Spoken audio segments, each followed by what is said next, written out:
Okay, everybody, it's the last segment that we have for today. I see that the crowd has thinned a lot, so I guess everybody are getting ready to have their beer-sponsored party by Clearfreight. Okay, so here is really, thanks, Peter. Okay, look, I think it's a really relevant subject, but it's a boring subject in the sense that maritime law is something that is inherently important. And I say that what do businesses and people fear the most?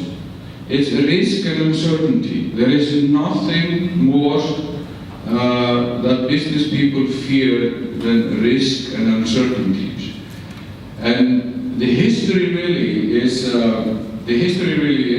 with maritime law is that really regular shipping and ocean shipping began in the 18th century where the rum trade between North America, Caribbean, and Europe began. That is the first time we had regular scheduled sailings, that is to bring the rum to the Europeans. And they brought slaves from Africa to the Caribbean to work on the sugarcane fields to produce the rum that they ship to Europe. Now, a lawyer, I made here 3 jokes, but they are very relevant. I hope there are no lawyers, I think they're all gone. But anyway, who is your best friend you love to hate? It's your lawyer. What car is always following an ambulance speeding with the red lights? The lawyer looking for a potential client. What do lawyers love the most? Your mistakes. So I wanted to go, and I think we distributed Incoterms to everybody earlier, so you have the Incoterms 2010. And what I wanted to go through here and try to make this as short segment as possible, in the sense that there's a lot of text here. I just want you to pay attention to the topics, and then you can take this presentation and read into it in greater details. But Incoterms are really defined by the International Chamber of Commerce, created in 1936, and they have changed over the years, and the definitions all the way up to 2010, where we have 11 terms remaining.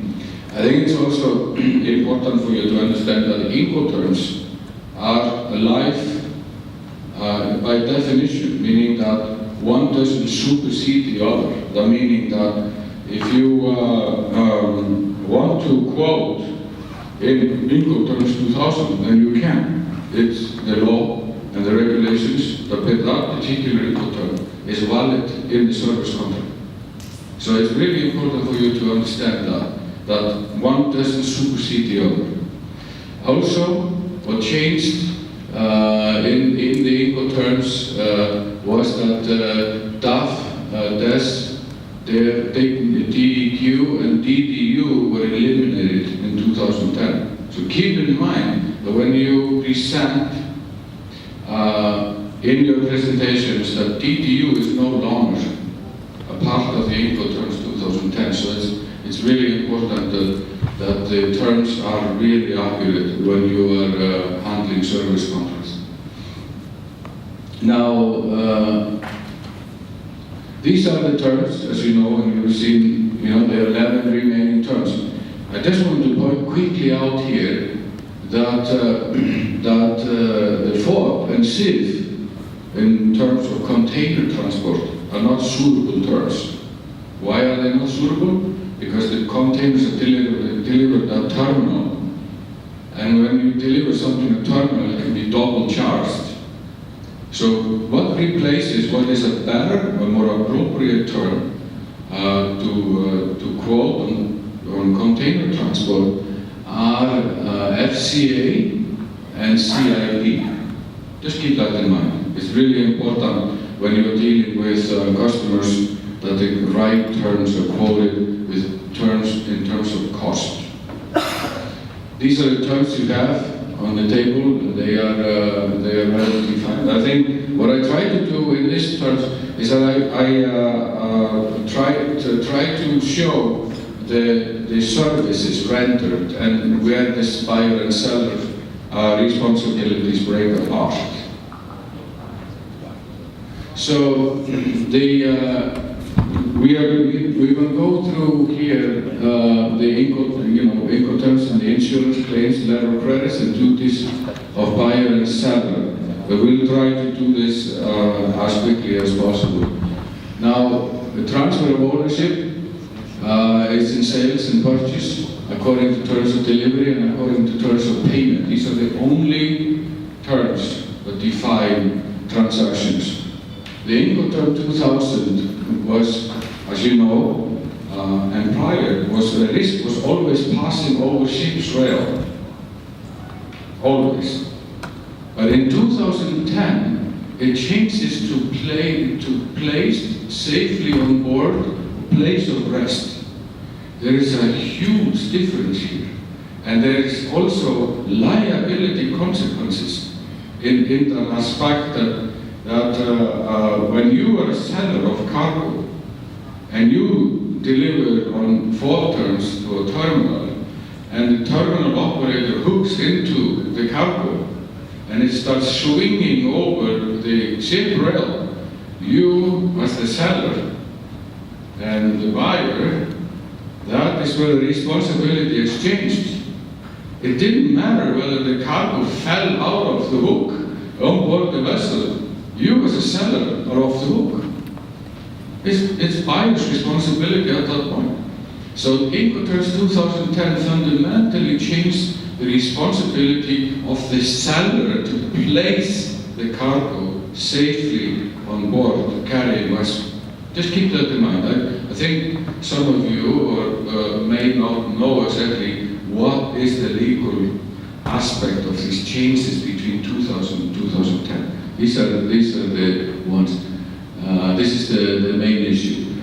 Stream sales, I think it's also important for you to know that you can sell cargo. Cargo can be, ownership of cargo can be exchanged in transit.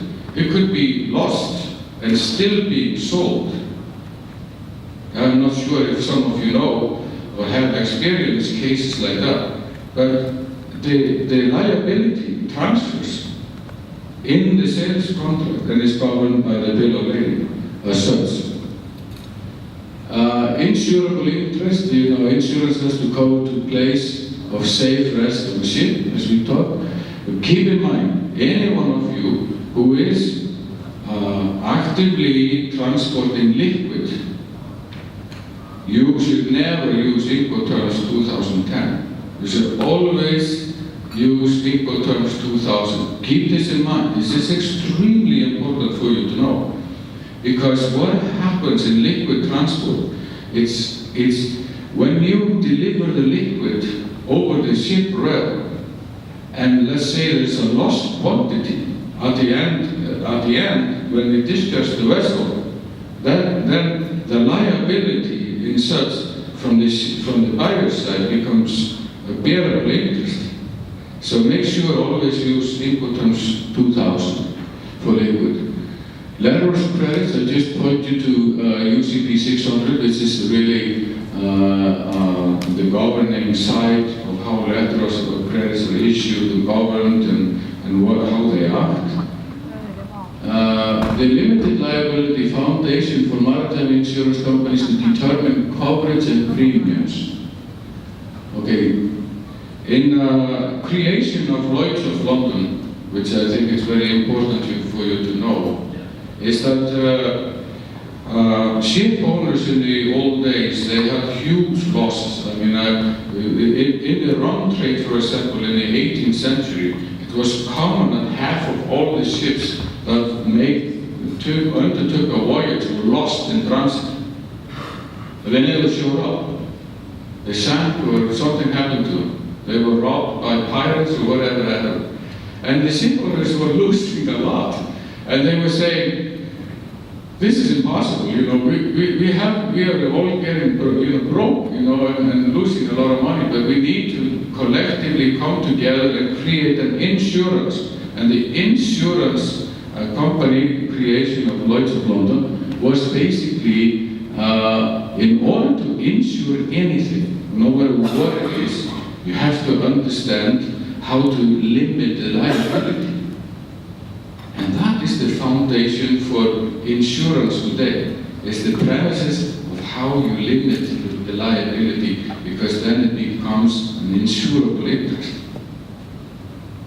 So hate Visby rules, they are the laws applicable to cargo claims, and really are the governing vehicle in determining settlements. The duty to ship on safe and fall basis, is clearly defined. The conduct of the seller promise to ship goods, not that they will arrive. It's important to understand that the seller promises to ship goods, but it doesn't promise that the goods will arrive.